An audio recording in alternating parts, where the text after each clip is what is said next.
तो दोस्तों अभी हम D2 पे आ गए हैं जिसमें हम केस स्टडी के बारे में केस स्टडी के मेथड के बारे में डिस्कस करेंगे। तो इसमें केस स्टडी में होता क्या है, अब जैसे आपके पास एक केस एट हैंड है, लेट अस से कि ये अफजल ये जो कसाब वाला इंसिडेंट था, तो आपके पास एक केस स्टडी है इसके बारे में। तो इसमें आप क्या समझते हैं? एक सिंगल सोशल फिनोमिना है, उसका एक कंप्लीट और डिटेल्ड अकाउंट होगा। यूजुअली ये लीगल और मैनेजमेंट स्टडीज़ में यूज़ किया जाता था। इसमें एक्सटर्नल वैलिडेटिव नहीं होगी। जब देखिए आगे जाके ना मैं आपको दो कंसेप्ट बताऊंगा, वैलिडिटी एंड रिलायबिलिटी। तो अभी तक के लिए बस आप ये देखें कि दो टाइप की वैलिडिटी होती है, एक होती है इंटरनल वैलिडिटी, एक होती है एक्सटर्नल वैलिडिटी। इंटरनल वैलिडिटी है जैसे घड़ी है, घड़ी खुद ख़राब हो जाए, जैसे अंदर कुछ इशू आ जाए, तो वो हो गया इंटरनल लाइबिलिटी। एक्सटर्नल में ये होता है कि अगर आप टाइम ही गलत फीड कर दो उसमें। तो ये आपको मैं और डिटेल से बताऊंगा आगे जाके। बस आप ये देखें कि केस स्टडी में एक्सटर्नल वैलिडिटी नहीं होती। अब रॉबर्ट के यिन है, इन्होंने दिया case study research design and methods 2009।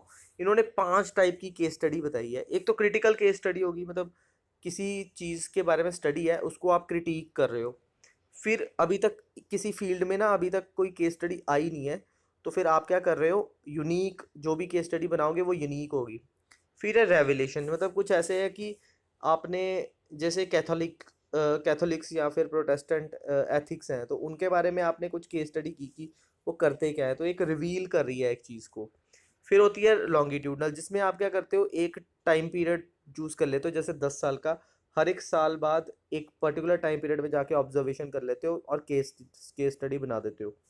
फिर है रिप्रेजेंटेटिव, जैसे जो सोशल सिचुएशन है, सोशल इक्वेशन है, उसके अकॉर्डिंगली आप बनाते हो। जैसे लेटा से कि कोई पॉपुलेशन है, उसमें कुछ कुछ परसेंटेज डिफरेंट डिफरेंट ट्राइब्स हैं और यहाँ डिफरेंट कम्युनिटीज़ है। तो आप जो सैम्पल ऑफ स्टडी चूज़ करोगे ना केस स्टडी के लिए, उसमें भी आप सेम पॉपुलेशन मेंटेन करोगे।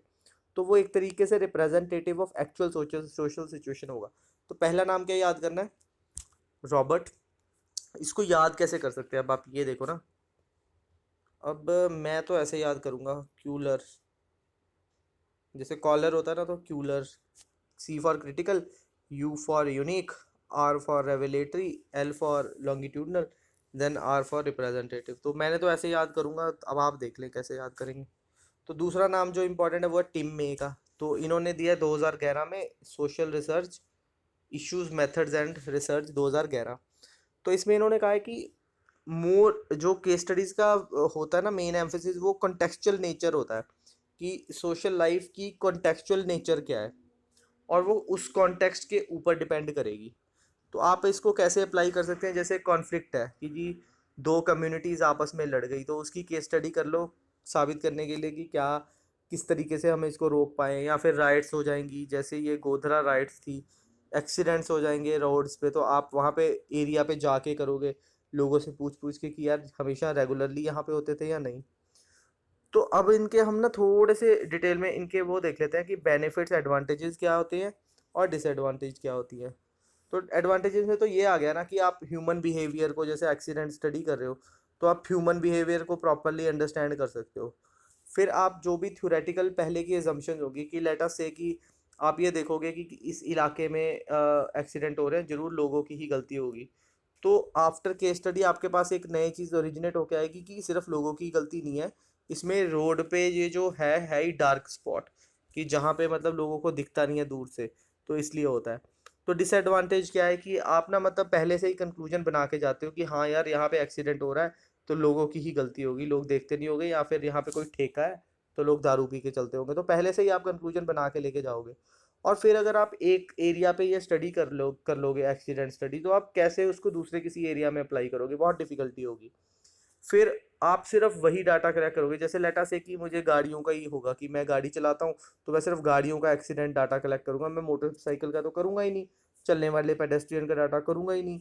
और देखो ना, आप ध्यान से देखो कि गाड़ी ठोक के चला गया, तो आप उसको ढूंढोगे कैसे? तो काफ़ी आपका ना टाइम जाता है, टाइम कंज्यूमिंग हो जाती है ये चीज़।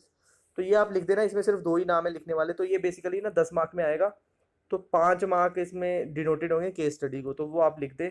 बाकी इसी में से ना आपको आपको कुछ कुछ पॉइंट्स मिल जाएंगे। जब एग्जांपल है, मैंने जो एग्जांपल दिया उसके अलावा भी आपको एग्जांपल कंसिडर कर सकते हो। तो फिर इसमें हम लोग ये वाली वीडियो इतनी ही रहेगी। तो अगले में हम कंटेंट एनालिसिस करेंगे।